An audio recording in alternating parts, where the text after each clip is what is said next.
ယောဂီသူတော်စင်များ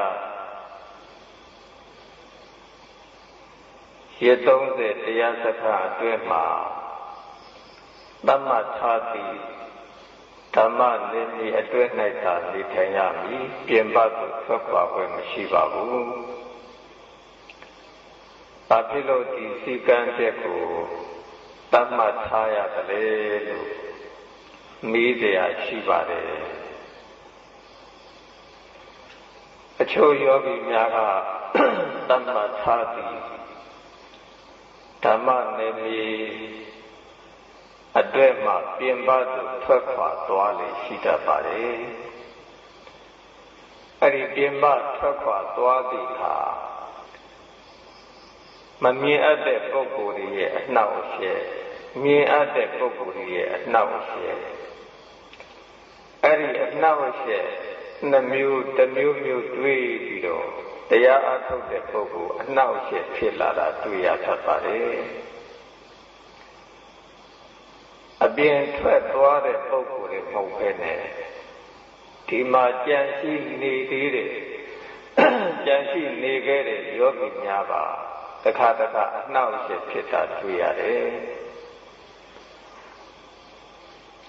ဆိုကြပါစို့ရဲ့အပြင်ထွက်သွားသည့်အခါ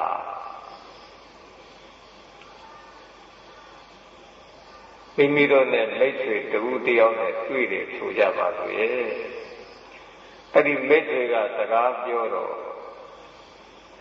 မြို့အကြောင်း၊ရွာအကြောင်း၊တောအကြောင်း၊တောင်အကြောင်း၊နိုင်ငံအကြောင်းစသည်ဖြင့်ပြောလိုက်တဲ့အခါအဲ့ဒီစကားတန်ခါတွေလောဘဒေါသမောဟစတဲ့ကိလေသာတွေဝင်လာတယ်ဝင်လာတော့အာထုတ်တဲ့တရားအထုတ်တဲ့ယောဂီကတရားကျင့်တဲ့အခါအဲ့ဒီစကားပြောတဲ့အပေါ်မှာစိတ်ကရောက်သွားတယ်မိတ်ဆွေတငယ်ချင်းနဲ့တွေ့တဲ့အပေါ်မှာစိတ်ကရောက်သွားတယ်စိတ်မတည်ငြိမ်မှုပေါ့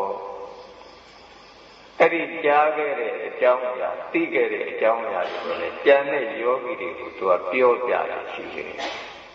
အဲ့ဒါကြံတဲ့ယောဂီတွေကအနှောက်အယှက်ဖြစ်သွားတယ်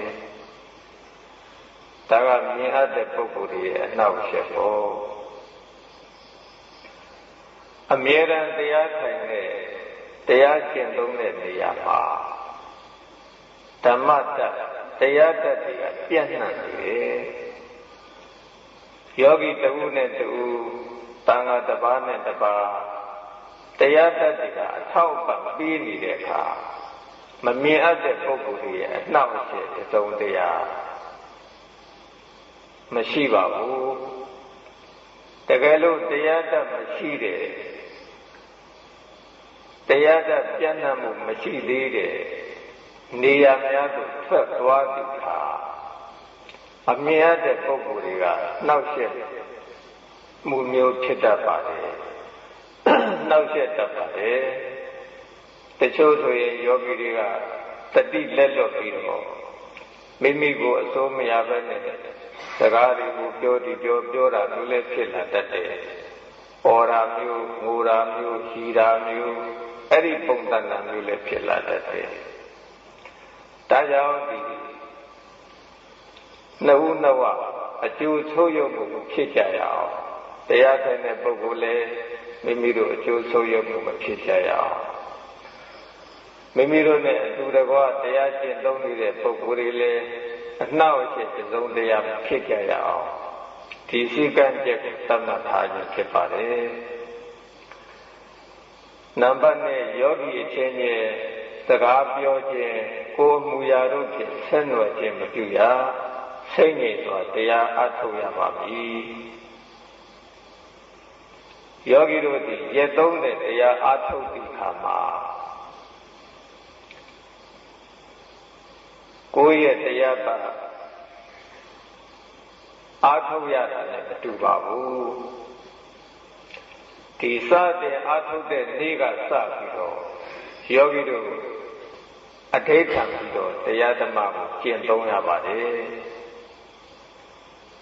ဒီရက်သုံးတဲ့တရားပါအောင်မြင်မြင်နဲ့ပြီးဆုံးသွားအောင်မိမိတို့တဏ္ဍာမှာငြိမ်းအေးတဲ့တရားတတ်ရရှိသွားအောင်ဆိုတာစ စာအားထုတ်တဲ့နေ့ကစပြီးတော့အဋ္ဌံကျင့်သုံးရပါတယ်ဒီရက်30တရားပတ်ပါစကားတစ်ခွန်းမှမပြောရဆိုပြီးတော့မပြောစေရဆိုပြီးတော့ကိုဆုံးမရတယ်ဆုံးမပြီးတော့ဒီရက်30တရားပတ်အတွင်းမှာငါစကားတစ်ခွန်းမှမပြောနိုင်ပါစေတည်းဆိုပြီးတော့အဲ့ဒီလိုကိုအဋ္ဌံပြီးတော့တရားကျင့်သုံးပါတယ်တခြားပုဂ္ဂိုလ်ဆုံးမလို့မရဘူးကိုပြန်ပြီးတော့ဆုံးမရတယ်တုံတင်ရတယ်ဒီရက်ရှိတရားပတ်ကျင့်တဲ့အခါမှာတရားတချို့ယောဂီတွေဒီရက်30တရားပတ်အောင်မြင်မဖြစ်ပဲနဲ့တချို့ပြန်ပြေးရတာဘာလို့ဖြစ်တတ်တယ်တချို့သံဃာတော်တွေပြန်ပြေးရတာလည်းဖြစ်တတ်တယ်အဲ့ဒါဘာကြောင့်အဲ့ဒီလိုအခက်အခဲဖြစ်တယ်လေရက်30တရားပတ်ကိုအောင်မြင်အာမထုတ်နိုင်တယ်လေလို့အဲ့ဒီယောဂီတွေသွားကြည့်လိုက်တဲ့အခါအဲ့ဒီယောဂီတွေကစကားပြောတယ်စိတ်ကိုလွတ်ထားတယ်အချင်းချင်းဆက်နွယ်တယ်များသောအားဖြင့်အဲ့ဒီလိုယောဂီတွေပြန်ပြေးရတယ်ဆောက်တည်မှုမရဘူးပေါ့စိတ်တည်နေမှုမရဘူးအဲ့ဒီလိုဖြစ်သွားတယ်တရားယောဂီအချင်းချင်းစကားပြောခြင်းကိုမူရာတို့ဖြင့်ဆက်နွယ်ခြင်းမပြုရစိတ်နေစွာတရားအထုတ်ရပါမည်စကားပြောတဲ့အခါမိမိတဲ့တရားဆုံးယုတ်တာမျိုးမဟုတ်ဘူးအခြားကြားတဲ့ပုဂ္ဂိုလ်တွေလည်းတရားဆုံးယုတ်မှုဖြစ်တယ်ဒါကိုယောဂီတို့တရားအပတ်တိုင်းသိသိချာချာညွှန်ကြားပြီးတယ်ဒါပေမဲ့တချို့ယောဂီတွေကဒီစည်းကမ်းချက်ကိုမထေမဲ့မြင်ပြုပြီးတော့စကားပေါ်ကြီးဟစ်ကြပြောတဲ့ယောဂီတွေလည်းတချို့ရှိတယ်အဲ့တော့ဒီအရက်30တရားပတ်မှာတော့အဲ့ဒီလိုပြောတဲ့ယောဂီများကိုဒီဓမ္မလောကများကမေတ္တာရက်ခမှာအဲ့ဒီလိုမပြောဘူးမေတ္တာရက်ခမေတ္တာရက်ခလို့3ကြိမ်ပြောလို့မှမရရင်ဒီသက်ဆိုင်တဲ့ဒီပုဂ္ဂိုလ်များဆံတို့ခေါ်ပြီးတော့ညွှန်ကြားချက်တွေပေးရတာပေါ့အဲ့ဒါရှိပါတယ်တချို့ကတော့စကားတော့မပြောဘူးကိုယ်အမူအရာတို့ဖြင့်လက်ဟန်ခြေဟန်ဖြင့်ဆက်နွယ်တာမျိုးရှိတယ်ဒီကိုယ်အမူအရာတို့လက်ဟန်ခြေဟန်တို့ဖြင့်ဆက်နွယ်တာမျိုးလည်းမလုပ်ရပါဘူးကျော်တို့ဒီရက်30တရားပတ်ကျင့်တဲ့အခါမှာကိုယ်နဲ့အတူတူနေတဲ့ပုဂ္ဂိုလ်ပဲဖြစ်တဲ့မျက်နှာတူတူမကြည့်ရဘူးအခန်းနဲ့တစ်ခန်းနဲ့ကြာနေတယ်သူ့မျက်နှာကိုမကြည့်ရဘူးကိုယ်တရားကိုယ်နဲ့ကိုယ်မှကိုယ်နေရာပြည့်လို့နေရတယ်လမ်းသွားလည်းအဲ့ဒီပုဂ္ဂိုလ်ကိုတူတူမကြည့်ရဘူးဒီပုဂ္ဂိုလ်အမျိုးသားလားအမျိုးသမီးလားဘုန်းကြီးလားသီလရှင်လားအဲ့ဒီလိုကြည့်နေကြမလို့စက်ကုန်တွေချပြီးတော့ကိုယ်တရားကိုမှတ်သွားရတယ်အဲ့ဒါယောဂီတို့တည်တည်ချာချာမှတ်ကြဒီရက်30တရားပတ်ကိုအောင်မြင်နဲ့မိမိတို့ငြိမ်းအေးတဲ့တရားတတ်တွေရရှိဖို့ဒါဦးဇင်းတို့ကညွှန်ကြားချက်တွေပေးနေခြင်းဖြစ်တယ်။ဒီဇိုင်းမတ်တရားကိုကျင့်ရတယ်။တတိလွတ်တဲ့အချိန်ဆိုတာတစ်ချိန်မှမရှိစေရဘူး။ဒီရက်ရှိကျင့်တဲ့အခါမှာအမြဲတမ်းစက်ကုန်တွေချသွားရတယ်။ဘလောက်ပဲဒီအရေးကြီးတဲ့ကိစ္စဖြစ်နေပြီ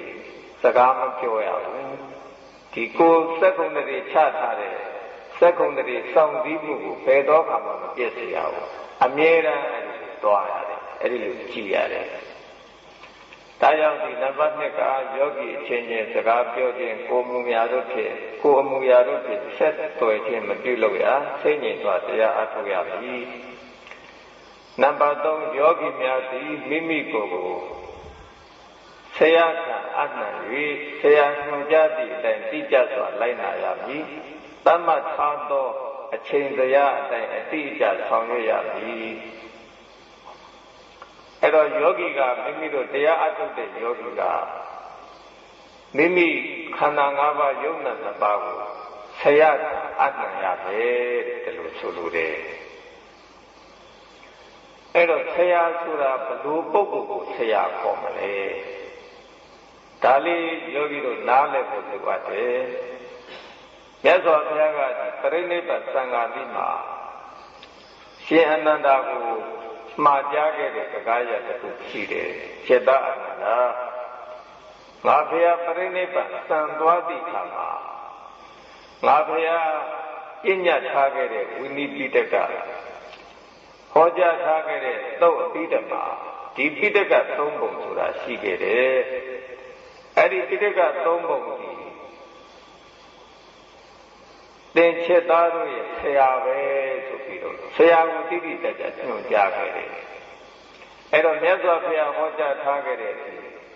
ဝိနည်းပိဋကသုတ်တံပိဋကပိဓမ္မာပိဋကဒီပိဋကသုံးပုံထဲမှာ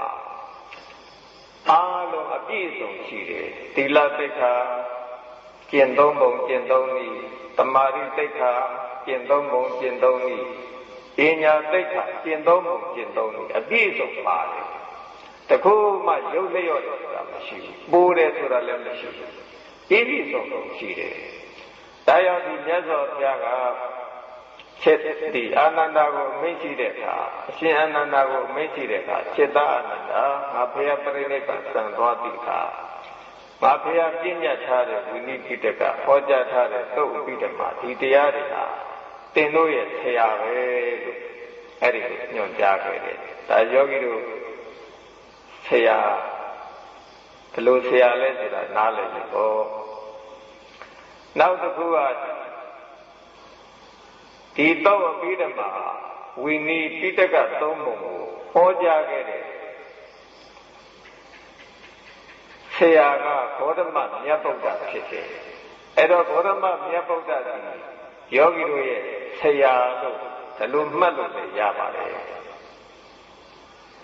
ဂေါတမမြတ်ဗုဒ္ဓဒီယောဂီတို့ရဲ့ဆရာ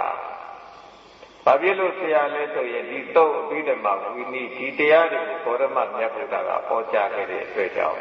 ဒီယောဂီတို့ရဲ့ဆရာဒီဂေါတမမြတ်ဗုဒ္ဓပဲလို့ဒီလိုမှတ်လို့လည်းရပါတယ်နောက်တနည်းအားဖြင့်တဲစုမကပွင့်တော်မူသွားကြတဲ့ဘုရားရှင်ယောဂီတို့ရဲ့ဆရာဟောဦးဇင်းတို့ဒီဂေါတမမြတ်ဗုဒ္ဓသိတ္တသုမေတ္တရှင်ယတိဘဝကစပြီးတော့သိတ္တမင်းသားတိုင်အောင်ပေါ်လေပါရမီတွေဖြည့်ကျင့်တဲ့အခါရှေးရှေးအလောင်းတော်ကြီးများဖြည့်ကျင့်တဲ့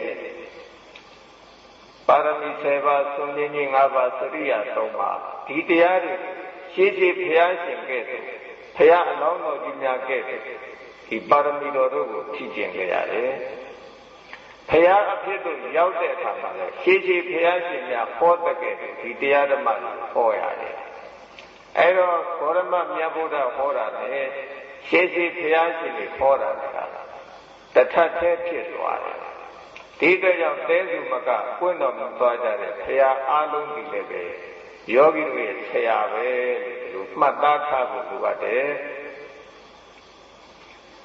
နောက်တနည်းအားဖြင့်မြတ်စွာဘုရားဟောကြားထားတဲ့ပညာထားတဲ့သုတ်ပိဓမ္မာဝိနည်းပိဋက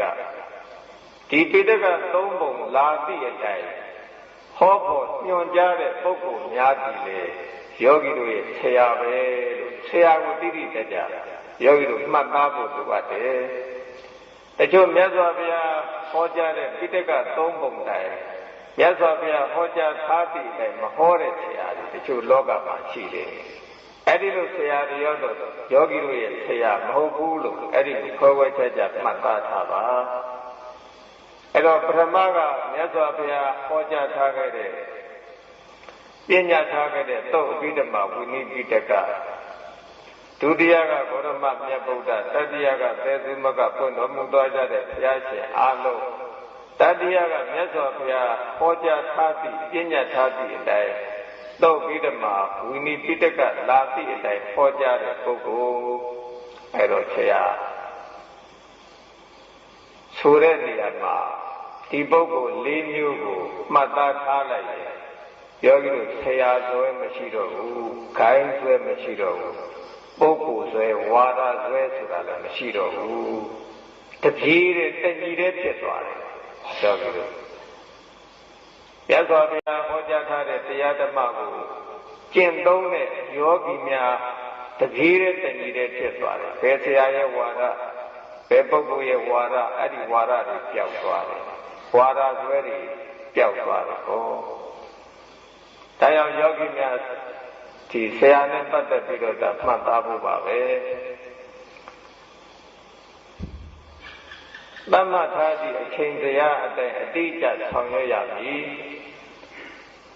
သတ်မှတ်ထားသည့်အချိန်တရားကနာနဲ့ခင်းပိုင်းမွန်းတဲ့ပိုင်းမွန်းလွယ်ပိုင်း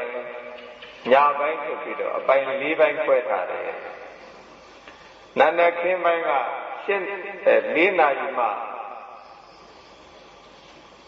၄နာရီအိယာထားတဲ့ကြီးမောင်းခေါက်မယ်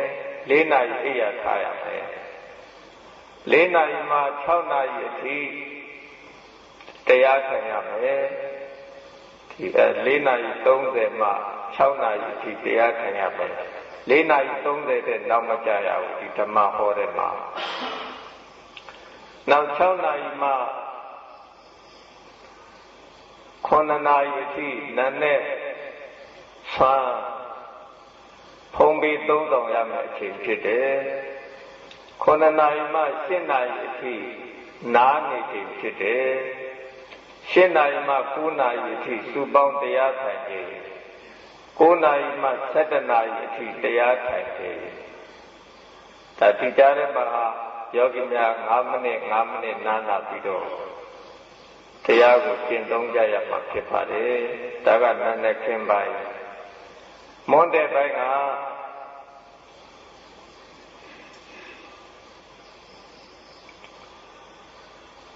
ဦးဇင်းတို့ဒီမှာကသံဃာတော်တွေနဲ့သီလရှင်တွေပါနေတော့ဆန်းစားတဲ့အချိန်ကို10နာရီခွဲတတ်မှတ်ထားတယ်ဒီ9နာရီမှ10နာရီခွဲထိတရားထိုင်တယ်10နာရီခွဲမှ12နာရီထိဆန်းစားခြင်းအဲ့ဒီလိုတတ်မှတ်ထားတယ်12နာရီမှတဏှာယတိနားနေခြင်းမိမိတို့ဝေယဝတ္တများလည်းအဲ့ဒီချိန်ဆောင်ရွက်လို့ရပါတယ်တဏှာယမှ2နာရီတရားထိုင်ခြင်း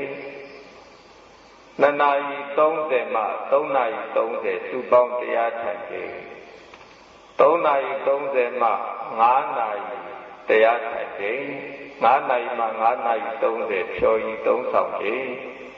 5နာရီ30မှ6နာရီနားနေချိန်လမ်းလျောက်ခြင်းဖြစ်တယ်6နာရီမှ9နာရီစုပေါင်းတရားထိုင်ခြင်းဖြစ်တယ်9နာရီမှ10နာရီ30တရားနာခြင်းဖြစ်တယ်10နာရီ30မှ9နာရီစုပေါင်းတရားထိုင်ခြင်းဖြစ်တယ်9နာရီမှ9နာရီ30အမေးအဖြေ9နာရီ30မှာအိတ်ဆက်အနာယူလို့ရပါပြီမိမိတို့ကြောင်းဆရာပြန်ပြီးတော့အဲ့တော့အမေးအဖြေမရှိရဲ့9နာရီဆိုရင်ဦးဇင်းတို့တနေ့တာပြီးဆုံးတဲ့အချိန်ဖြစ်ပါတယ်နံပါတ်4အဆောင်လက်ဖွဲ့ပတိနဲ့သိတိတင်ထားသောပစ္စည်းများယူမလာရတချို့ကဒီအဆောင်လက်ဖွဲ့သိတိတင်ထားသောပစ္စည်းပတိဒါလေးတွေယူလာနေရှိတတ်ပါတယ်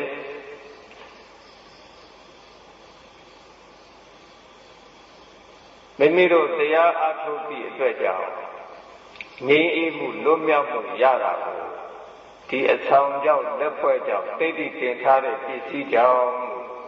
ဒီလိုအထင်မှားနေတတ်ကြပါလေတချို့ရတော့လေဒီအဆောင်လေးတွေ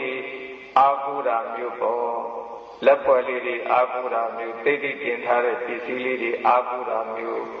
အဲ့ဒီလိုဖြစ်သွားတော့ယရဏသုံးပါးပေါ်မှာယုံကြည်တဲ့တရားနည်းသွားတယ်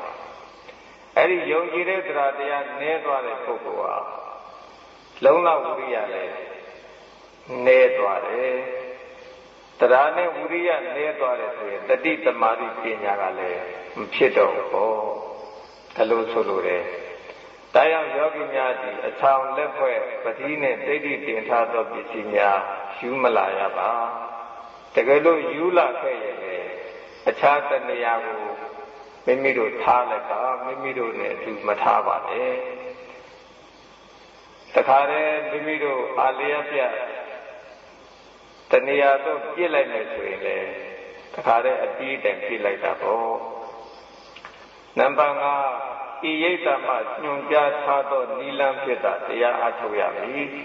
ရွတ်ဖတ်တဲ့ဆယ်ခြင်းအခြားဘာဝနာလုပ်ငန်းများဖွင့်မပြုပါဒီစည်းကမ်းချက်ကတော့အခြားသောဘာဝနာနည်းများဒီနိဗ္ဗာန်မရောက်နိုင်လို့နည်းစနစ်မကြလို့အဲ့ဒီလိုသဘောမျိုးနဲ့ဒီစည်းကမ်းချက်ကိုသတ်မှတ်ထားတာမဟုတ်ပါဘူးဒီဤရိတ်တမညွှန်ကြားထားသောနိလန်းဖြစ်တာတရားအားထုတ်ရမယ်ဆိုတဲ့စည်းကမ်းချက်တွေဥပမာဆိုကြပါလို့လေဒီလှေနံနှစ်ဖက်နင်းပြီးတော့လှေလိုတဲ့ပုဂ္ဂိုလ်ဟိုဘက်ခြေထောက်တစ်ဖက်ဟိုဘက်လှေပေါ်မှာခြေထောက်တစ်ဖက်ဒီဘက်လှေပေါ်မှာခြေထောက်တစ်ဖက်ထားပြီးတော့လှေတော်မယ်ဆိုရင်မြစ်တစ်ဖက်ကန်းတော့မရောက်ဖက်နဲ့လမ်းကူလက်တွေပြုတ်ကြပြီးတော့မိမိတို့အကျိုးဆုပ်ယုပ်မြစ်တစ်ဖက်ဖြတ်ကူးတဲ့ပုဂ္ဂိုလ်ဟာအကျိုးဆုပ်ယုပ်ရတယ်လို့ပေါ့အဲ့ဒီလိုမဖြစ်ရအောင်ယောဂီများကမိမိတို့ရောက်တဲ့ရိတ်တာဘယ်ရိတ်တာပဲဖြစ်ဖြစ်အဲ့ဒီရိတ်တာကညွှန်ကြားတဲ့ဤတိုင်အထုတ်ဖို့လိုအပ်တယ်အခြားဘာဝနာနိလန်းတွေမိမိတို့သိခဲ့တဲ့မှတ်သားခဲ့ပြီးတဲ့နိလန်းတွေကိုခေတ္တခဏဖေးဖယ်ထားပါတယ်မဟုတ်ရင်စောစောကလေနံနှစ်ဖက်နင်းပြီးတော့လှီလော်တဲ့ပုဂ္ဂိုလ်လိုဖြစ်တတ်ပါတယ်မိမိတို့အရင်တော့ကကျင့်မှုခဲ့တဲ့တရားကတဝက်ဒီကပြတဲ့တရားကတဝက်အဲ့ဒီလိုကျင့်သုံးမယ်ဆိုရင်ယောဂီတို့လှီနံနှစ်ဖက်နင်းပြီးတော့လှီလော်တဲ့ပုဂ္ဂိုလ်လိုခရီးမရောက်ဖြစ်တတ်ပါတယ်ဒါကြောင့်ဤဣတ္တမှာညွှန်ကြားထားသောနိလန်းဖြစ်တာတရားအထုတ်ရမည်ရွတ်ဖတ်တဲ့ဆယ်ခြင်းစသည့်အခြားဘာဝနာလုပ်ငန်းများဖွင့်မပြုပါအဲ့တော့တရားအထုတ်တဲ့အခါမှာဒီတရားအထုတ်တဲ့အလုပ်တစ်ခုတက်တက်လုပ်ဖို့လိုအပ်တယ်အခြားရွတ်ဖတ်တာတို့အခြားဘာဝနာနည်းတွေပြုလုပ်တာတို့အဲ့ဒါတွေခေတ္တကဏဖယ်ထားပါတယ်အလုပ်တစ်ခုတည်းကိုတိတိတတ်တတ်လုပ်ရပါတယ်တချို့ရတော့ဒီအမိတို့နေ့စဉ်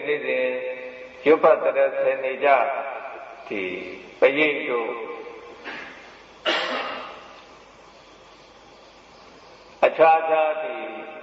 မန္တန်တို့အဲ့ဒါတွေရွတ်ဖတ်လို့ရှိကြပါလေအဲ့တော့အဲ့ဒီရွတ်ဖတ်တဲ့ဆယ်ခြင်းကြောင့်ဒီငြိမ်းအေးမှုလွတ်မြောက်မှုရတယ်လို့တချို့ကလည်းအဲ့ဒီလိုထင်တတ်ကြပါလေအဲ့တော့ရောချက်ပြီးတော့မသွားအောင်ယခုသီလသိက္ခာသမာဓိသိက္ခာပညာသိက္ခာအားထုတ်တဲ့အခါမှာဒီအားထုတ်တဲ့အလုပ်တစ်ခုကိုပဲလုပ်ပါတခြားအလုပ်ကိုမလုပ်ပါနဲ့အဲ့ဒီလိုအားထုတ်တဲ့အခါမှာမိမိတို့ဒီသီလသိက္ခာသမာဓိသိက္ခာပညာသိက္ခာကျင့်သုံးခြင်းကြောင့်ရရှိရတဲ့အကျိုးတရားတွေကိုလေးလေးနက်နက်ယုံကြည်လာမှာဖြစ်ပါတယ်နောက်နံပါတ်6ကျမ်းမာရေးဆိုင်ရာလေ့ကျင့်ခန်းများပြုလုပ်နိုင်တော့လေလမ်းလျောက်သည့်လေ့ကျင့်ခန်းကိုသာပြုလုပ်ရမည်ထိုကြပါသူရဲ့ယောဂီတို့နဲ့မလျောက်ပတ်တဲ့လေ့ကျင့်ခန်းတွေအများကြီးရှိပါတယ်အဲ့ဒီလေ့ကျင့်ခန်းများ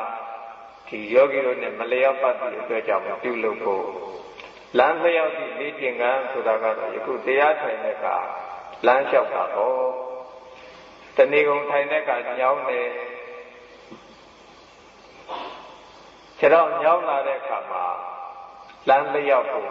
လမ်းလျောက်တဲ့အခါမှာဟိုဘက်ထိပ်နဲ့ဒီဘက်ထိပ်ကိုမှတ်လျှောက်ရတယ်အာနာပါနမှတ်တဲ့အချိန်မှာဟိုဘက်ထိပ်နဲ့ဒီဘက်ထိပ်စိတ်ဘယ်နှကြိမ်အပြင်ထွက်တယ်လဲဒီအခေါက်ပေါင်းဘယ်နှခေါက်မှာခေါက်ရည်ဘယ်လောက်မှစိတ်ဘယ်နှကြိမ်ထွက်တယ်လဲအဲ့ဒီလိုမှတ်မှလျှောက်ရတယ်ဒီတိုင်းလမ်းလျှောက်ဆိုပေမဲ့တတိလက်လွတ်ပြီးတော့မလျှောက်ရအောင်အာနာပါနမှတ်တဲ့အချိန်မှာအာနာပါနမှတ်လျှောက်ရတယ် ဝေဒနာရှုတဲ့အချိန်မှာဝေဒနာရှုပြီးတော့ရှောက်ရတယ်ဒီလိုဆိုလိုပါတယ်နံပါတ်9ဆေးလိပ်တောက်ခြင်းကွမ်းစားခြင်းမူရစ်စေဝါသုံးဆွဲခြင်းများလုံးဝခွင့်မပြုပါအဲ့တော့ယောဂီများဒီထဲရောက်လာတဲ့ယောဂီအလုံးကွမ်းစားတာတို့ဆေးလိပ်တောက်တာတို့မူရစ်စေဝါသုံးဆွဲတာတို့မပြုလို့ကိုဦးဇင်းတို့ကအထူးမေတ္တာရပ်ခံအပ်ပါတယ်ဒီဆေးလိပ်တောက်တာကွမ်းစားတာမူရစ်စေဝါသုံးဆွဲတာတွေဟာယောဂီတို့အတွက်အကျိုးမများပါဘူးဒီဆေးလိပ်တောက်လို့မိမိတို့ကျန်းမာရေးဆုပ်ယုပ်တာပဲရှိတယ်ဆေးလိပ်တောက်လို့ကျန်းမာရေးကောင်းဝဝဖြူဖြူဖြစ်လာတာဆိုတော့လည်းမရှိပါဘူးကွန်စားခြင်းကြောင့်ကြောက်ကယောဂဖြစ်တာတို့အခြားယောဂဖြစ်တာတို့အဲ့ဒီလိုယောဂတွေပဲဖြစ်တယ်မိမိတို့ကောင်းကျိုးဆိုတာမဖြစ်ပါဘူးမူရစ်စေဝါသုံးဆွဲတဲ့ပုဂ္ဂိုလ်များလည်းဒီတိုင်းပါပဲဒါကြောင့်အဲ့ဒီကွမ်းစားတာဆေးလိပ်တောက်တာမူရစ်စေဝါသုံးဆွဲတာဒါတွေကိုမပြုလုပ်ဖို့တရားထိုင်တဲ့အခါမှာအထူးမေတ္တာရပ်ခံအပ်ပါတယ်နံပါတ်8စာရေးခြင်းစာဖတ်ခြင်းမပြုလုပ်ရတချို့ဟာဒီရိတ်တာတရားဝင်တဲ့အခါဖတ်ဖို့ဆိုပြီးတော့စာအုပ်တွေယူလာတတ်ကြပါတယ်စာအုပ်တွေဘယ်နှနာရီပဲချိန်ဘယ်ထိဖတ်မယ်ပေါ့အဲ့တော့စာဖတ်နေတဲ့ယောဂီကတရားထိုင်တဲ့အခါမှာမိမိဖတ်တဲ့စာပေတွေထဲမှာစိတ်ကရောက်နေတတ်တယ်မိမိတကယ်တမ်းဒီပရမတ္ထယုတ်ပရမတ္ထနာမ်ပရမတ္ထပေါ်မှာစိတ်မရောက်ပဲနဲ့အဲ့ဒီစာရေးတဲ့အပေါ်မှာစာဖတ်တဲ့ပုံမှာစိတ်ကရောက်သွားတတ်တယ်။ရောက်သွားတော့မိမိတို့တရားအထုတ်တဲ့အလုပ်မှာထိရောက်မှုမရှိဘူး။မိမိတို့တရားအထုတ်တဲ့အလုပ်ဟာစိတ်ကိုဒီတရားအထုတ်တဲ့ယုတ်ပရမတ္ထနာမ်ပရမတ္ထ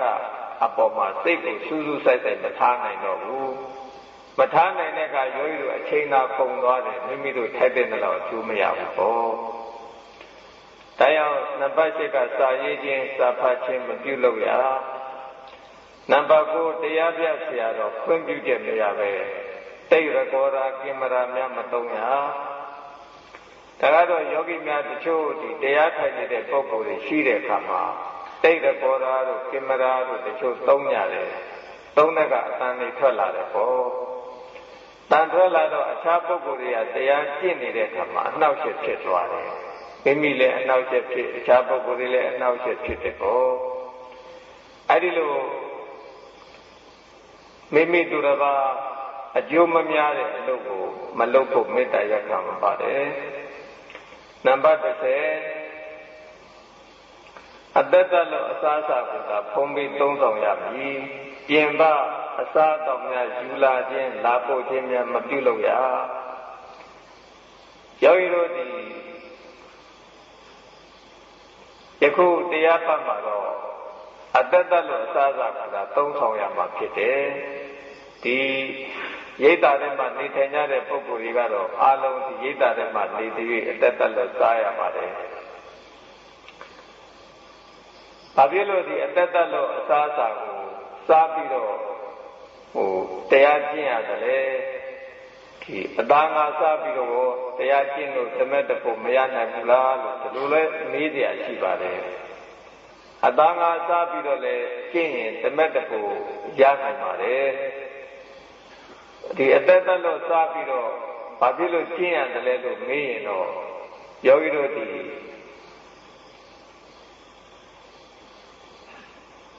တော်တဲ့လူသူမနည်းတဲ့တောကြီးမြန်ကြီးတဲ့တရားသွားကျင့်တဲ့အခါအတ္တတလို့စာကျင့်တဲ့ပုဂ္ဂိုလ်နဲ့မကျင့်တဲ့ပုဂ္ဂိုလ်အင်မတန်ကွာခြားပါတယ်အတ္တတလို့မစားဘဲနဲ့ကျင့်ရင်အဲ့ဒီတောတဲ့တောင်ထဲမှာအန္တရာယ်တွေတွေ့တတ်ပါတယ်ဒီတာရဲ့တိရစ္ဆာန်တွေရဲ့အန္တရာယ်တွေတွေ့တတ်ပါတယ်မမြင်ရတဲ့ပုဂ္ဂိုလ်တွေရဲ့အန္တရာယ်တွေလည်းကြုံတတ်ပါတယ်တရားယောဂီများစီအတ္တတလို့စာကျင့်တဲ့အခါမှာအလိုလိုမေတ္တာတတ်ပြီးအားကောင်းလာတတ်ပါတယ်မေတ္တာတတ်ပြီးအလိုလိုဖြစ်လာတတ်တယ်ဒီဒီငယ်တတ္တဝါလေးတွေကစပြီးတော့ဒီပုဂ္ဂိုလ်လေးတွေညှင်းဆဲဖို့မပြောနဲ့တတ်ဖို့မပြောနဲ့ညှင်းဆဲလို့တဲ့စိတ်ကိုမဖြစ်တော့ဘူး ဒီတတ္တဝါသေးသေးငယ်ငယ်လေးတွေကစသူတို့ကိုတတ်လို့တဲ့စိတ်မရှိတော့ဘူးတတ်လည်းမတတ်တော့ဘူးအမြဲတမ်းအဲ့ဒီတတ္တဝါလေးတွေတိရစ္ဆာန်လေးတွေအပေါ်ကစပြီးတော့မေတ္တာတတ်တရားအလုံးလုံးဖြစ်သွားတယ်။ဒါကြောင့်ယောဂီများသည်အတ္တတလို့ကိုစပြီးတော့ကျင့်ကြည့်ဖို့ဟုတ်မဟုတ်မှန်မှန်ဆိုတာယောဂီတို့ကိုယ်တိုင်ကျင့်ကြည့်ပါကိုယ်တိုင်ကျင့်ကြည့်တော့မှမိမိတို့အကျိုးပေးတယ်ဆိုရင်ဆက်ကျင့်ဖို့အကျိုးရှိတယ်ဆိုရင်ဆက်ကျင့်ဖို့အကျိုးမရှိဘူးဆိုဆက်မကျင့်ပါနဲ့အတ္တတလို့အစားအစာများကိုသာဖုံးပြီးသုံးဆောင်ရမည်ပြင်ပအစားအသောက်များယူလာခြင်းလာပို့ခြင်းမပြုလုပ်ရပါတချို့ကပြင်ပကအစားအသောက်တွေထည့်လာတတ်ကြပါတယ်ထည့်လာတော့အဲ့ဒါတွေကိုတရားထိုင်ပြီးတဲ့ကထစားလိုက်တချို့လည်းတရေလိုထစားလိုက်အဲ့ဒီလိုအစားအသောက်တွေအမြဲတမ်းသုံးဆောင်နေတဲ့ပုဂ္ဂိုလ်ဟာယောဂီတို့ကြီးတရားထိုင်တဲ့အခါအနှောင့်အယှက်ဖြစ်တတ်ပါတယ်စိတ်ကိုတည်ငြိမ်စွာမထားနိုင်တာမျိုးဖြစ်တတ်ပါတယ်ဆိုရပါဆိုရဲ့ဒီအစားအသောက်ကနင်းသိပ်ပြီးစားထားတဲ့အခါတရားထိုင်တဲ့အခါခိနမိတ်တာတွေဝင်တတ်တယ်ခိနမိတ်တာနိဝရဏပေါ့တခါတခါကာမိသနာနိဝရဏဒီကာမဂုဏ်ကိုကြံစီတွေးတောတဲ့စိတ်တွေပါလေဖြစ်လာတတ်တဲ့ပေါ့အဲ့တော့ဒီအစားအသောက်ဟာအင်မတန်အရေးကြီးတယ်တရားကျင့်တဲ့အခါမှာကိုယ်နဲ့မျှတရင်တော့သုံးဆောင်ပါလေအများကြီးမသုံးဆောင်ရဘူးတရားကျင့်လို့ရရုံတော့ပဲဒီအစာအာဟာရကိုသုံးဆောင်ရတယ်အများကြီးနင်းသိပြီးတော့သုံးဆောင်မယ်ဆိုရင်ဒီခန္ဓာကိုယ်ကလေးလံလာတယ်တရားမှတ်လို့မရရှုလို့မရဖြစ်တတ်တယ်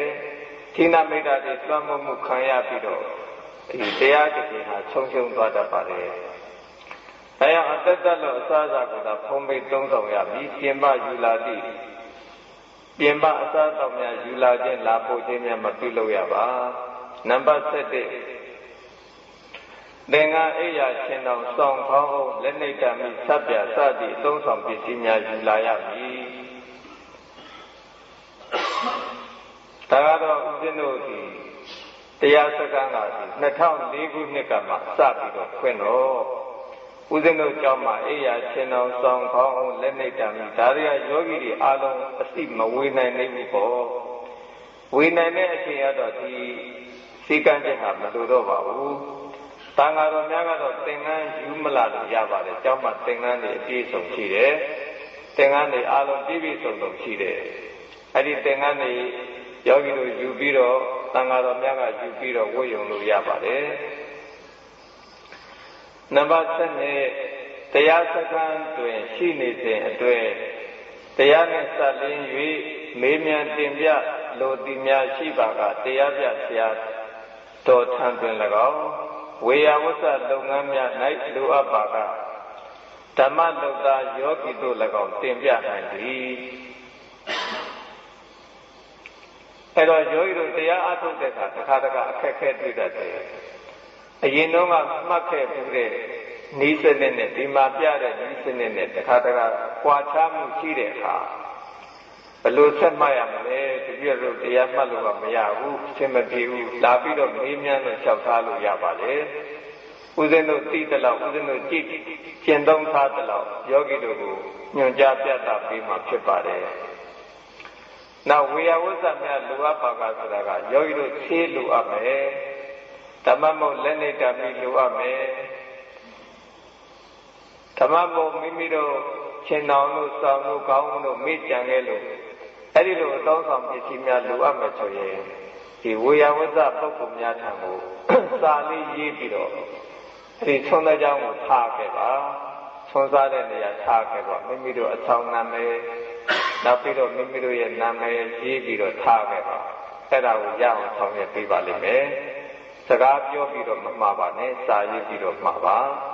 အဲ့ဒီစာရွက်လေးတွေသုံးတဲ့ကြောင်းမှာပေါ်ပင်နဲ့စာရွက်နဲ့ချထားမှာဖြစ်ပါတယ်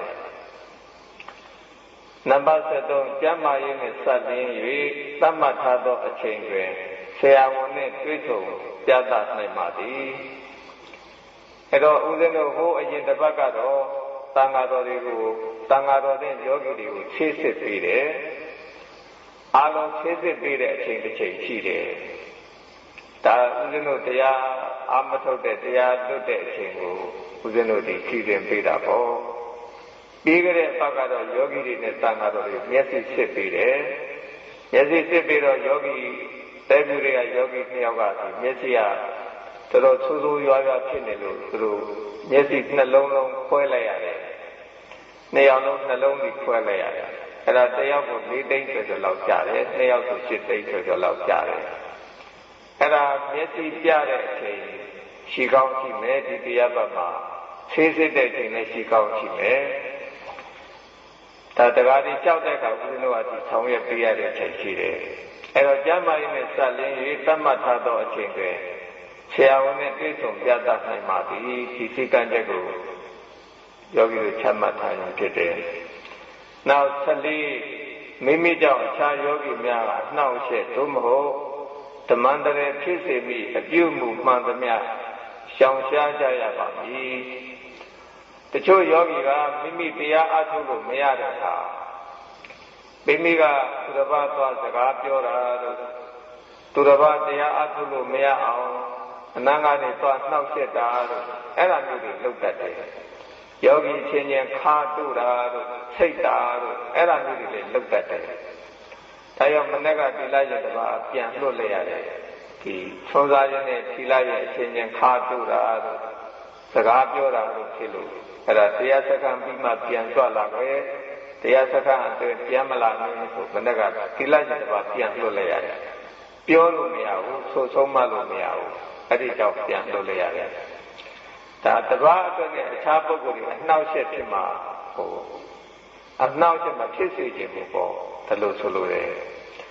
ဒါကြောင့်ယောဂီများကထိမ့်သိမ်းစောင့်ရှောက်ဖို့လိုအပ်တယ်မိမိလည်းတရားရအောင်အခြားပုဂ္ဂိုလ်တွေလည်းတရားရအောင်မိမိအတွက်ကြောင့်အခြားပုဂ္ဂိုလ်တွေအနှောက်အယှက်ဘာမှမဖြစ်စေရအောင်မိမိတို့ကထိမ့်သိမ်းသိမ့်နေပြီးတော့တရားအထုတ်ဖို့လိုအပ်တယ်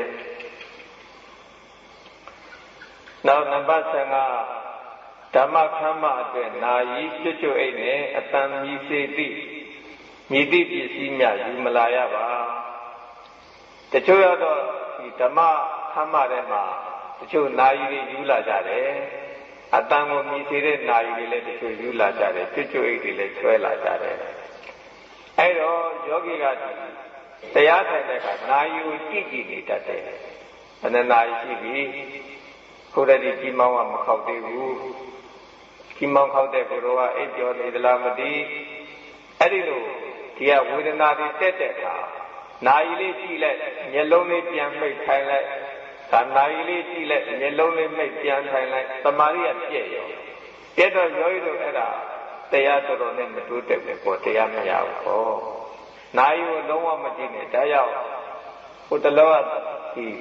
ဝေယဝသသမားတွေကနာယီကိုရှေ့ချိတ်ထားလို့ယောဂီတွေကနာယီလှမ်းလှမ်းကြည့်လို့နောက်ပြန်ပြောင်းပြရတယ်အဲ့ဒါအချိန်ကိုလှမ်းလှမ်းကြည့်တယ်သူတို့ကအဲ့တော့အဲ့လိုမကြည့်ကြပါနဲ့ကိုတရားထိုင်တဲ့အခါမှာမျက်စိကိုမှိတ်ထားပါအချိန်မပြည့်မချင်းမျက်စိကိုဖွင့်မကြည့်ပါနဲ့အကြောင်းကိစ္စပဲကြုံကိုအတိတ်ဌာနဲ့ကိုဖြစ်မှာနောက်ကျွတ်ကျွတ်အိတ်နဲ့အတန်မြည်စေသည့်မြည်သည့်ပစ္စည်းများယူမလာရပါတချို့ကကျွတ်ကျွတ်အိတ်ယူလာကြတယ်အဲ့ဒီကျွတ်ကျွတ်အိတ်ထဲမှာတချို့ကရေပလင်းထည့်လာတယ်ရစားပလင်းနေ့စဉ်တောက်တဲ့ဆေးပလင်းဒါတွေထည့်လာတယ်ဘုမောကတရားထိုင်နေကြပြီတော်တော်လေးညင်တက်တက်ထိုင်နေပြီသူကနောက်ကျပြီးတော့ကျွတ်ကျွတ်အိတ်ကြီးဆွဲလာကျွတ်ကျွတ်တဲ့ရှိတဲ့ရစားပလင်းဆေးပလင်းတွေဆွဲထုတ်အဲ့ဒါကြီးရက်လိုက်ရေတောက်လိုက်လို့အဲ့ဒီကျွတ်ကျွတ်တဲ့ပြန်ထက်အဲ့ဒီလိုလုံးနေတော့ပြန်တဲ့ပုဂ္ဂိုလ်ကြီးအနှောက်အယှက်ဖြစ်သွားတယ်ဒီကျွတ်ကျွတ်အိတ်တန်ကြောင့်အဲ့ဒါကျွတ်ကျွတ်အိတ်တွေလည်းယူမလာဘူးမေတ္တာရက်ခံပါတယ်တချို့တော့ဒီယောဂီတို့ဒီမိမိတို့ထိုင်တဲ့ပတ်ပတ်လည်းမှာတချို့တော့ဆေးပလင်းတွေကဟိုဘိန်းတော်ဆရာကိုချထားတယ်ပေါ့ဘိန်းတော်ဆရာကဆေးပလင်းတွေချထားလို့ပတ်ပတ်လည်းချထားဒီဆေးပလင်းတွေဟိုဘက်လှည့်တောက်လိုက်ဒီဘက်လှည့်တောက်လိုက်ဒီဆေးပလင်းတွေတိုက်ပြီးလိုက်အတန်တွေထွက်လာလိုက်ဒီလိုဖြစ်နေတဲ့ပုဂ္ဂိုလ်များလည်းရှိတယ်အဲ့တော့ဆေးပလင်းယူမလာရဘူးဆိုလို့ဒီဆေးပလင်းကိုသွားမတိုက်မိသေးနဲ့အတန်မမိသေးနဲ့ဒီလိုဆိုလို့တယ် ချို့ကသေပလင်းတိုက်တာနဲ့ဟိုအတန်းကခဏခဏအဲ့လိုဖြစ်တယ်အဲ့တော့ဒီဓမ္မခမ်းမအတွက်မှာတိတ်ဆိတ်မှုဖြစ်အောင်နောက်ယောဂီတွေကဒီဓမ္မခမ်းမတွေမှာဒီအထူးသဖြင့်ထူညာမှုမဖြစ်အောင်ထိန်းထိန်းသိမ်းသိမ်းစောင့်ရှောက်ဖို့လိုအပ်တယ်တကားဖွင့်တာပဲဖြစ်ဖြစ်ပိတ်တာပဲဖြစ်ဖြစ်ဖြည်းဖြည်းညင်သာစွာပိတ်ဖို့လိုအပ်တယ်အတန်ကျုံကြောင့်မမြည်အောင်ဟောသွားတဲ့ခြေလမ်းကလည်းဖြည်းဖြည်းညင်သာစွာသွားရတယ်အခြားပုဂ္ဂိုလ်တွေအနှောက်အယှက်မဖြစ်အောင်ဒီခြေလမ်းသွားတာကသာလိုအပ်တယ်အဲ့တော့အင်္ဂါ15ချက်ရှိတယ်ဒီစည်းကမ်းချက်15ချက်ရှိတယ်ဒီစည်းကမ်းချက်15ချက်ကိုလိုက်နာတဲ့ပုဂ္ဂိုလ်များကဒီများသောအားဖြင့်တရားတိုးတက်တာတွေ့ရတယ်စည်းကမ်းလိုက်နာမှုမရှိတဲ့ပုဂ္ဂိုလ်များကတရားတိုးတက်တာမတွေ့ရဘူးဒါကြောင့်ယောဂီများဒီစည်းကမ်းချက်15ချက်ကိုလိုက်နာပြီးတော့ကျိုးကျိုးဆဆအားထုတ်ကြပါလို့ဦးဇင်းကမေတ္တာရပ်ခံလိုပါတယ်မကြမီမှာဦးဇင်းတို့ဒီအာနာပါနရှုမှတ်နည်းကိုသင်ကြားပေးမှာဖြစ်ပါတယ်နမောတတ္တဘဂဝတောအရဟတောသမ္မာသမ္ဗုဒ္ဓတ္တနမောတတ္တဘဂဝတောအရဟတောသမ္မာသမ္ဗုဒ္ဓတ္တနမောတတ္တဘဂဝတောအရဟတောသမ္မာသမ္ဗုဒ္ဓတ္တ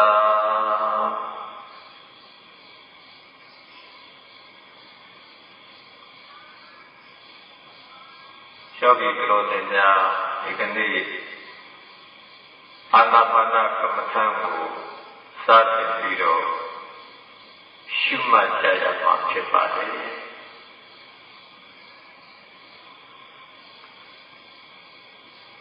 အာနာပါနကမ္မထံကိုရှုမှတ်တဲ့အခါမှာ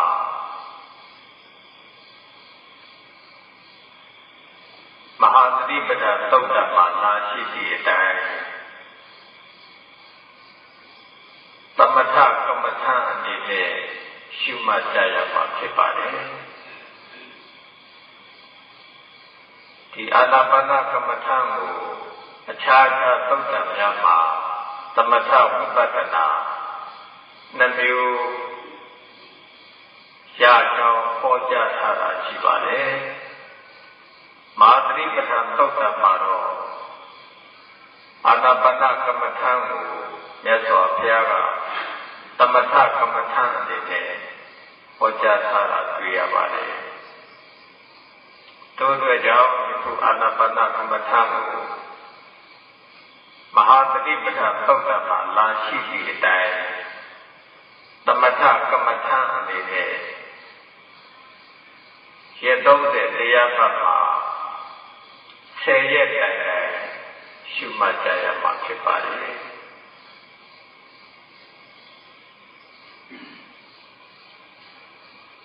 ရှင်းဥစွာသမထကမ္မထံကိုကျင့်သုံးစေပြီးတော့ဝိပဿနာပညာစခန်းသို့ကိုးပြောင်းပြီးတော့ကျင့်သုံးရတဲ့နိလန်းကိုသမထဝိပဿနာယာမိကနိလန်းသမထဝိပဿနာယာမိကလမ်းစဉ်လို့ဒီလိုခေါ်ပါတယ်ရှင်းဥစွာသမထကမ္မထံကိုတိတ္တထူထောင်ကျင့်သုံးမနေပဲလေဝိပဿနာတက်တက်ကိုရှုမှတ်တဲ့လမ်းစဉ်ကိုတော့သုဒ္ဓဝိပဿနာယာနိကလမ်းစဉ်သုဒ္ဓဝိပဿနာယာနိကဒီလမ်းစဉ်လို့သုံးပါတယ်ယခုယောဂီများ အဲဒီလမ်းစဉ်တစ်ခုရှိတဲ့အခါရှင်းဥစွာသမထကမ္မထံကိုကျင့်သုံးစေပြီးတော့ဝိပဿနာပညာစခန်းကိုတက်ရောက်ကျင့်သုံးရသည်သမထဝိပဿနာယာနိကလမ်းစဉ်ကိုယောဂီတို့အားညွှန်ကြားပြသမှာဖြစ်ပါတယ်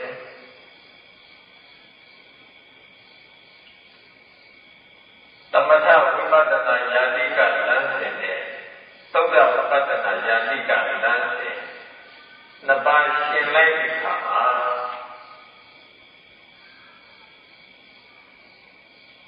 သုဒ္ဓဝိပဿနာယာနိကလမ်းစဉ်သမထကိုသိတဲ့သုဒ္ဓဝိမရှိဘဲနဲ့ဝိပဿနာကိုတက်တဲ့ရှုမှတ်တဲ့ယောဂီများမြင့်ကိုလက်ပြထူးရတဲ့ကဲ့သို့ခက်ခဲတဲ့သဘောတွေ့ရတတ်ပါလေသမထကမ္မထံကိုသိတဲ့သုဒ္ဓဝိပြီးတော့ရှင်းဥစွာကျင့်သုံးစေပြီးတော့ဝိပဿနာပညာစကားကိုတက်ရောက်ပြီးတော့ကျင့်သုံးတဲ့ယောဂီများကမြစ်တစ်ဖက်ကလေသိမောနဲ့ဖြတ်ကူးရတဲ့ကဲ့သို့လွယ်ကူတဲ့သဘောရှိပါတယ်။ဒါကြောင့်ယောဂီများလွယ်လွယ်ကူကူနဲ့ဝိပဿနာဉာဏ်လေးမိမိတို့သဏ္ဍာန်မှာရရှိအောင်ဘုဘတစ်ဖက်ကလွယ်လွယ်ကူကူနဲ့ရောက်ရှိအောင်မြစ်တစ်ဖက်ကနဲ့တူတဲ့ငြိမ်းအေးတဲ့နိဗ္ဗာန်တက်ဖို့လွယ်လွယ်ကူကူနဲ့ရရှိအောင်ဆိုတဲ့ရှိရွယ်ချက်ဖြင့်ယောဂီများကိုသမထဝိပဿနာဉာဏ်နဲ့လမ်းစဉ်ညွှန်ကြားပြသပေးခြင်းဖြစ်ပါတယ်။မြတ်စွာဘုရားကသမာဓိဘိက္ခုဘာဝေထသမာဓိတော့ဘိက္ခုဘိက္ခုယထာပတံပသနာတိခြေသားတို့သမာဓိကိုပွားများကြသမာဓိကိုအားထုတ်ကြတည်ကြည်သောစိတ်ရှိသောယဟန်သည်ယထာပတဉာဏ်ကိုဖြစ်စေတယ်လို့မြတ်စွာဘုရားကဟောကြားထားတာရှိပါတယ်ညွှန်ကြားထားတာရှိပါတယ်အဲ့တော့သမာဓိကိုပွားများဖို့အားထုတ်ဖို့သမာဓိစိတ်ဓာတ်ကိုပွားများဖို့အားထုတ်ဖို့သမာဓိစိတ်ဓာတ်ပြည့်စုံတဲ့အခါမှာယထာဘုဒ္ဓဆိုတာအလိုလိုဖြစ်လာပါတယ်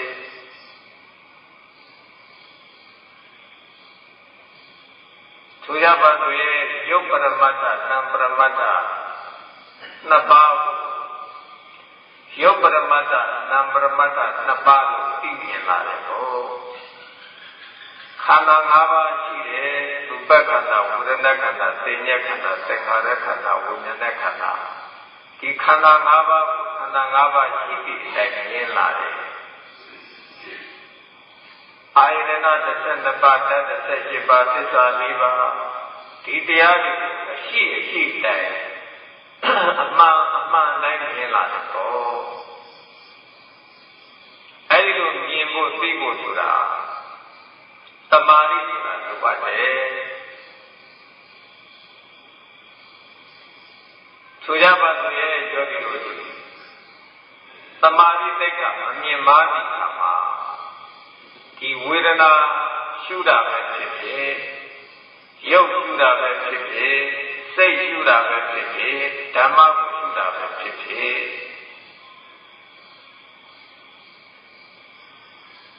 ထွန်းပေါက်ပြီးတော့ရှုမှတ်နိုင်တာမျိုးအမတန်သေးခဲ့တဲ့ယုတ်ကလလေးတွေဖွယ်ချမ်းစိတ်ချပြီးတော့ရှုမှတ်နိုင်တာမျိုးသမာဓိမရှိဘူးဆိုရင်အဲ့ဒီလိုရှုနည်းတွေကိုမရှုမှတ်နိုင်ပါဘူး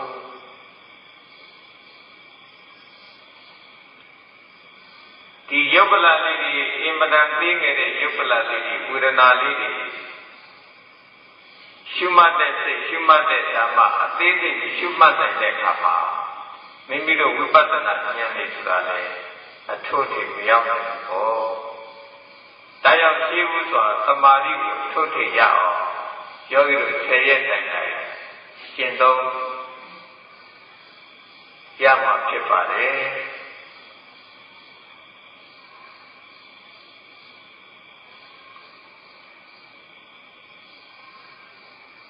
အာနာပါနသတိဘိက္ခဝေပါဝိတ္တမူလိကတာသတ္တရောသတိပဋ္ဌာန်ပရိပူရတိဒီအာနာပါနကမ္မထံကိုကြံ့ကြံ့နာရှုမှတ်နိုင်တဲ့ယောဂီဟာတတိပဋ္ဌာန်တရား၄ပါးကိုလည်းပွားများပြီးသားဖြစ်တယ်။ဘောဓိခုနှစ်ပါးလည်းပွားများပြီးသားဖြစ်တယ်။မိမိတို့လူလားအပါသင်ဟတဲ့မက်ဖို့နိဗ္ဗာန်ကိုရနိုင်တဲ့ဘော။တရားဒီအာနာပါနကမ္မထံကိုတချို့ကတော့ဒီသမထဝိပဿနာအနေနဲ့ရှုမှတ်တာရှိပါလေရှုမှတ်တဲ့ဒီစနစ်တွေရှိပါတယ်ဒါပေမဲ့ယခုတရားပတ်မှာကတော့အာနာပါနကမ္မထံကိုသမထကမ္မထံအနေနဲ့ယောဂီတို့အားသင်ကြားပြသမှာဖြစ်ပါတယ်ယောဂီတို့ရှုမှတ်ကြရမှာဖြစ်ပါတယ်ဒီအာနာပါနကမ္မထံရှုမှတ်တဲ့အခါမှာ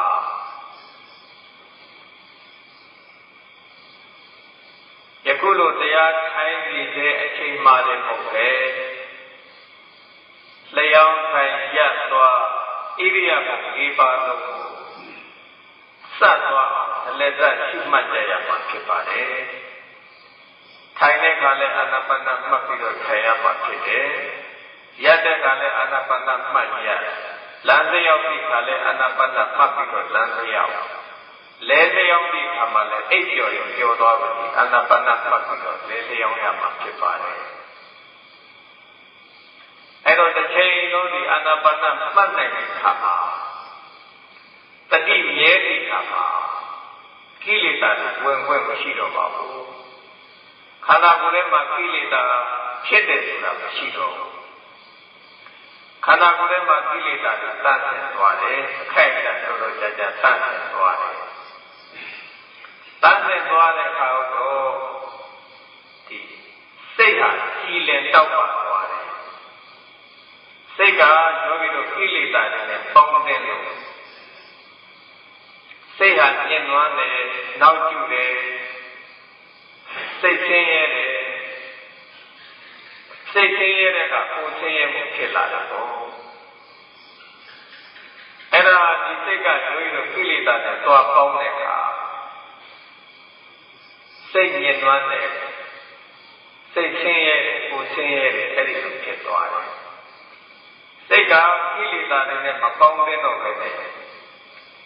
အမြဲတမ်းသတိသမာဓိပညာဆိုတဲ့ဒီတရားတွေတော့ပေါင်းတဲ့အခါစိတ်ဟာကြည်လင်သွားတယ်ငြိမ်းအေးသွားတယ်ကိုယ်ကလည်းငြိမ်းအေးသွားတယ်ကြည်လင်သွားတယ်စိတ်ကြည်လင်တဲ့အခါစိတ်သက်သာရုပ်ကြည်လင်သွားတယ်စိတ်သက်သာရုပ်ကြည်လင်တဲ့အခါတော့ယောဂီတို့ဒီခန္ဓာကိုယ်ကအလင်းတတ်တယ်မှာဖြစ်လာတတ်တယ်ပေါ့နှာခေါင်းထဲကလည်းအာနာပါနပရိသကနမိတ်တွေပါဖြစ်လာတတ်တယ်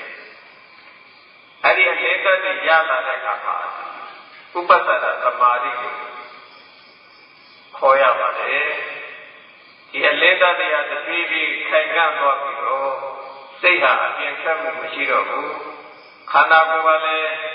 ယောဂီတို့တုတ်ရှားတဲ့ဆိုတာမရှိတော့ဘူးငြိမ်သက်သွားတဲ့အခါမှာနိဝရဏတွေသတ်ဆက်သွားတဲ့အခါမှာဒီအပ္ပနာသမာဓိရဲ့ကိုရောက်သွားတတ်ပါလေ။ဒါကြောင့်ယောဂီများကသမာဓိသိက္ခာပိုင်းကျင့်တဲ့အခါအချိန်လုံးမှတ်ရမှာ။တရားထိုင်ရသွားဣရိယာပု၄ပါးလုံးစက်သွားအောင်မှတ်ဖို့လိုပါတယ်။တတိတစ်ချက်မှမလို့အောင်မှတ်ရပါလေ။ရသော်ဘုရားကတတောဝအတ္တတိတတောဝပတ္တတိတတောဝတတိရှိပြီးဖြစ်ရတဲ့အတ္တတိထွက်တတ်ဖြစ်စေတတောဝတတိရှိပြီးဖြစ်ရတဲ့ပတ္တတိဝင်တတ်ဖြစ်စေဒီအတ္တပတ္တဆိုတဲ့ပုဂ္ဂိုလ်ထွက်တတ်ဝင်တတ်တယ်မြန်မာပြန်လာလည်းရှိတယ်တချို့တော့အတ္တပတ္တကိုဝင်တတ်ထွက်တတ်တယ်မြန်မာပြန်လာလည်းရှိတယ်တချို့ပုဂ္ဂိုလ်များကထွက်သက်ကအရင်ဖြစ်တယ်တချို့ပုဂ္ဂိုလ်ကဝင်သက်ကအရင်ဖြစ်တယ်ဒီအမိဝမ်းတဲ့ကထွက်လာတဲ့အခါမှာအဲတော့တရားနဲ့တရားမတူတဲ့အတွက်ကြောင့်အတ္တပတ္တကို ဒီထွက်သက်ဝင်သက်လို့မြန်မာပြန်လာရှိတယ်ဝင်သက်ထွက်သက်လို့မြန်မာပြန်လာရှိတယ်နှမျိုးမှတ်တာတော့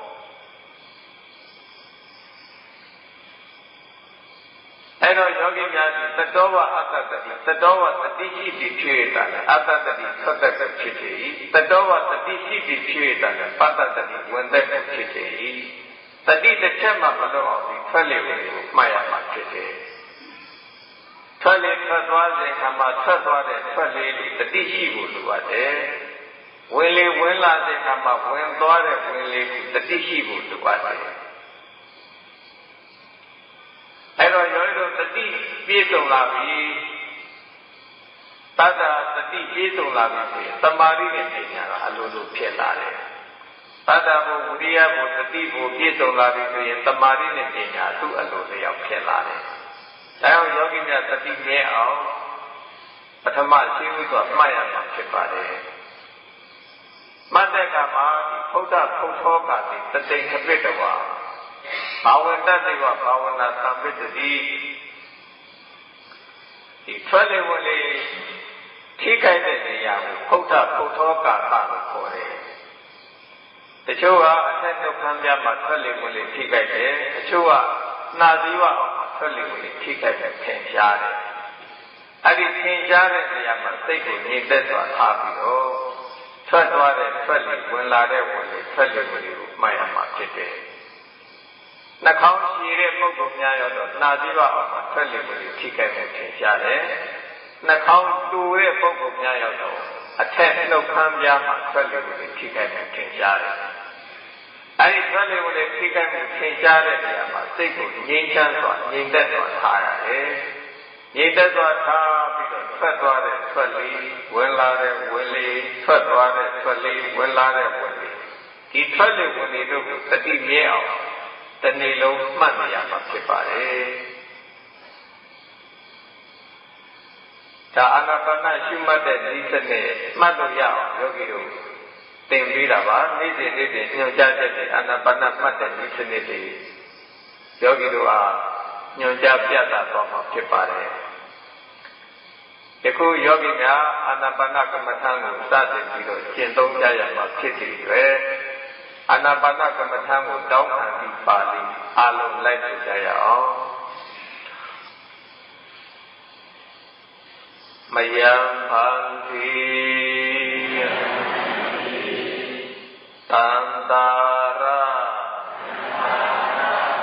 ဝတ္တဒုက္ခတောမောသနာထာယနိဗ္ဗာနတ္တသစ္စိကရဏထာယအာနာပါနကမ္မထာနံဒေဟိဒီပါဠိကတော့ရှင်ဘုရားတပည့်တော်တို့တန်ត្រာဝဆင်းရဲမှာလွတ်မြောက်ဖို့နိဗ္ဗာန်ကိုမျက်မှောက်ပြုနိုင်ဖို့ရအတွက်အာနာပါနကမ္မထာကိုပြီးတော်မူပါတောင်းခံပြီးမာဂရဘာသာပါဠိစကားရဖြစ်ပါတယ်အခုယောဂီများတတ္တတာကခန္ဓာကိုယ်ကိုကျင်းထိုင်ပါ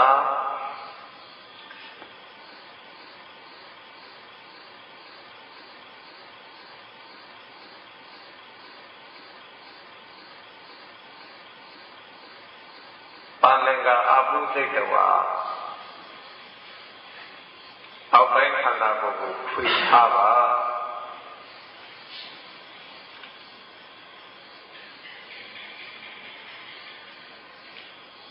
အောက်ပိုင်းခန္ဓာကိုယ်ကိုခွေပြီးတော့ထားတဲ့အခါမှာခြေထောက်တစ်ဖက်နဲ့တစ်ဖက်တင်းကျပ်နေအောင်ဖိနှိပ်ပြီးမထိုင်ပါနဲ့ခြေထောက်တစ်ဖက်နဲ့တစ်ဖက်ခါချဲတဲ့လေးထိုင်ပါ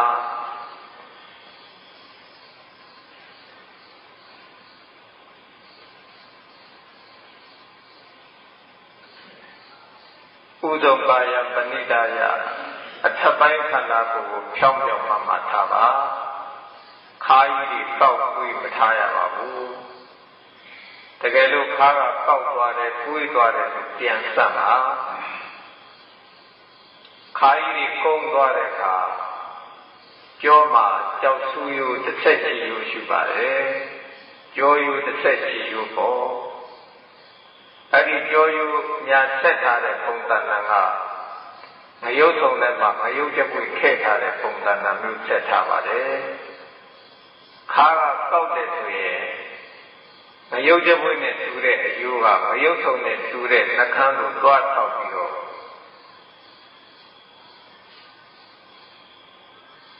သွားတဲ့အခါငရုတ်ဆုံးနဲ့တူတဲ့အယိုးနှခမ်းကိုသွားထောက်ပြီးခါကြောအောင်တာကြောနာတာခါအောင်တာခါနာတာဖြစ်လာတတ်ပါတယ်။ဒါကြောင့်ခါကိုပြန်ပြန်ဆက်မှာခိုင်းပြီးကုန်းမထားပါနဲ့။တချို့ခါကုန်းမှများတဲ့အခါငရုတ်ကြပွေးနဲ့တူတဲ့အယိုးကငရုတ်ဆုံးနဲ့တူတဲ့အယိုးကိုဖောက်ထွင်းသွားပြီးတော့ပြန်ပြီးတော့စမရတာဖြစ်သွားတတ်ပါတယ်။နောက်တနည်းအားဖြင့်ခါကိုဖြောင်းဖြောင်းမမထားတော်အပြင်ထက်ပိုင်းခန္ဓာကိုဖြောင်းဖြောင်းမမထားတော်အပြင်လီဝင်လေအတွက်ကောင်းမွန်တာတွေ့ရပါတယ်ဥကောင်းကိုလည်းတဲ့တဲ့မမထားပါလက်ဝဲပဲလက်ရပဲရှိနောက်ရဲရဲမှုရှိပါတယ်လေဥကောင်းကိုလည်းတဲ့တဲ့မမထားပါမိမိတို့ဥကောင်းကိုတဲ့တဲ့မမထားပါမျက်စိကိုလည်းအလင်းရောင်မရရုံတော့ပဲပြိတ်ပါ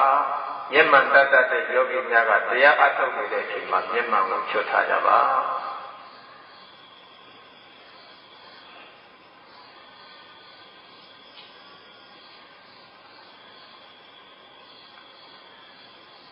ပရိမုခတတိဥပတ္တေတဝါကမ္မထံတို့ရှေ့ရှုတဲ့တတိကိုအမြဲဖြစ်နေရမှာဖြစ်ပါတယ်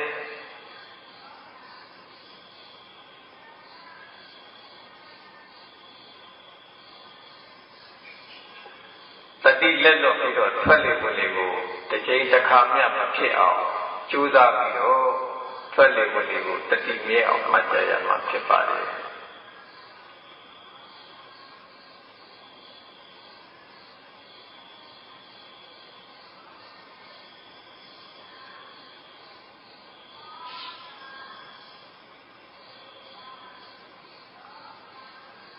ဒီငြိမ်ဒီစိတ်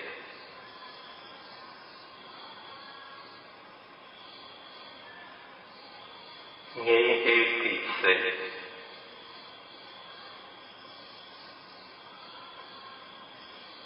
နိုးကြသည့်စိတ်ကို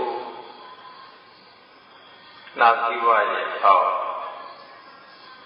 ထွက်လေဝင်လေထိခိုက်မှုထင်ရှားသည့်နေရာမှာစိတ်ကိုငြိမ်သက်စွာထားရှိပါ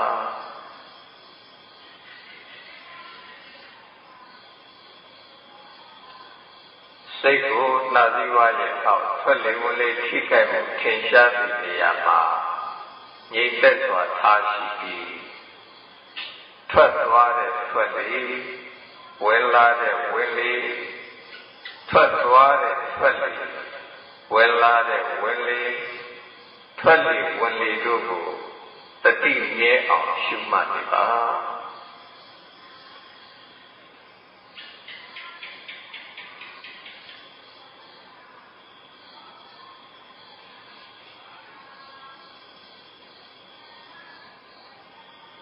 ထွက်လေထွက်သွားတဲ့အခါမှာထွက်သွားတဲ့ထွက်လေကိုတတိရှိနေပါဝင်လေဝင်လာတဲ့အခါမှာဝင်လာတဲ့ဝင်လေကိုတတိရှိနေပါ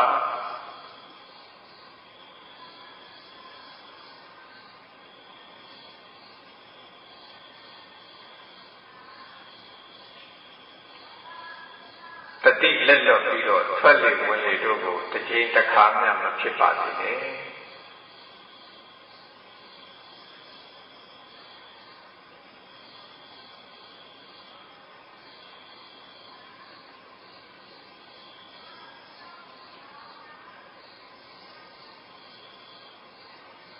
စိတ်အပြင်ထွက်သွားသည့်အခါ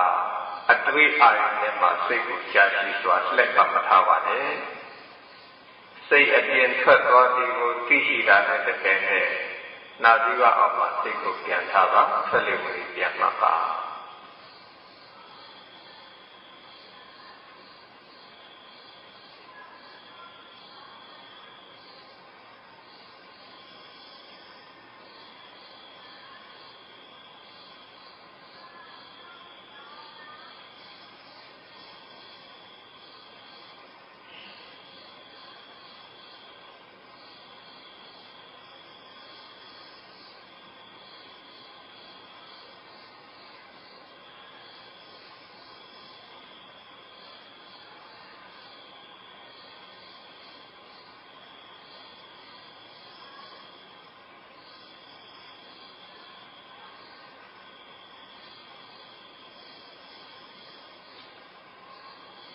တတ်နိုင်ဆုံးခန္ဓာကိုယ်ငြိမ်သက်စွာထားပြီးတော့ထိုင်ပါစိတ်ကိုလည်းငြိမ်သက်စွာထားပြီးတော့ရှုမှတ်ပါ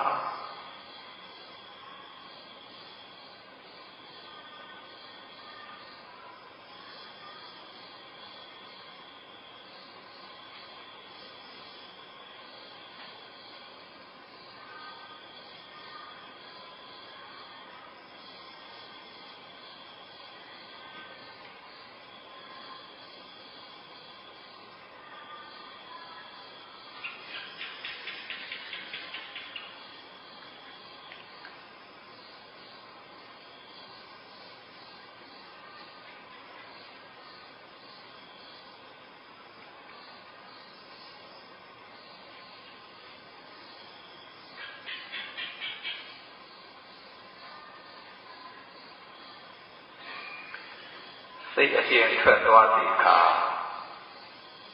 စိတ်အပြင်ထွက်သွားသည်ကိုအားချင်းသိအောင်ကြိုးစားပါစိတ်အပြင်ထွက်သွားသည်ကိုသိရှိတာနဲ့တကယ်နဲ့နာသီဝအောက်မှာစိတ်ကိုပြန်ထားပြီးတော့ထွက်လေဝင်ပြန်မှတ်ပါ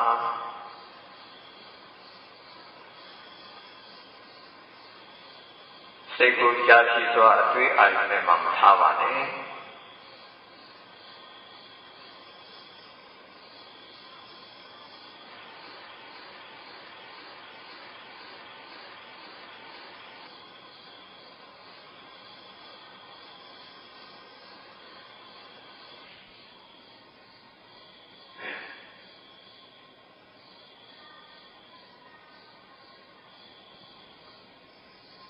မနက်ပိုင်းမှာလည်းဒီကုညွှန်ကြားစီအတိုင်းအာနာပါနကမ္မထာကိုရှုမှတ်ရမှာဖြစ်ပါတယ်။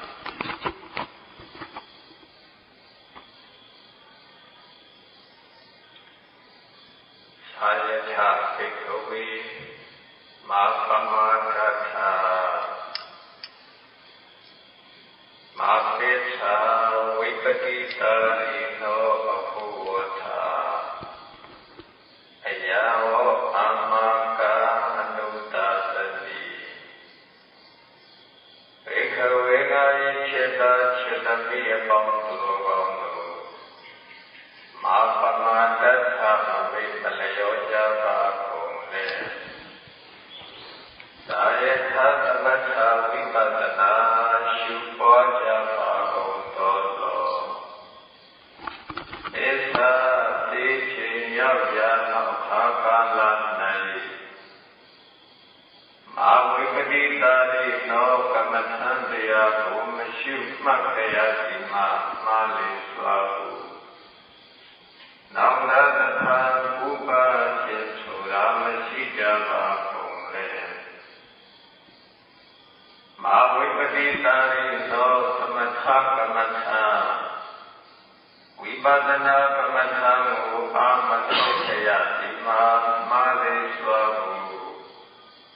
နောက်လာသထာဥပါခြင်းဆိုတာမရှိကြပါကုန်လေအယတိသောခေဤသောစကာယတိကာဟောတုံမာကတေချေတာစေတတိအပေါင်းသူတော်ကောင်းတို့အထက်အာမကံဘုရားရှင်တို့ဤအနုတ္တသတိသမ္မာထထသုံးမအပ်သောစကားရပါ၏ဣတိဣတောဘဂဝတာဘုံတော်၆ဆုံး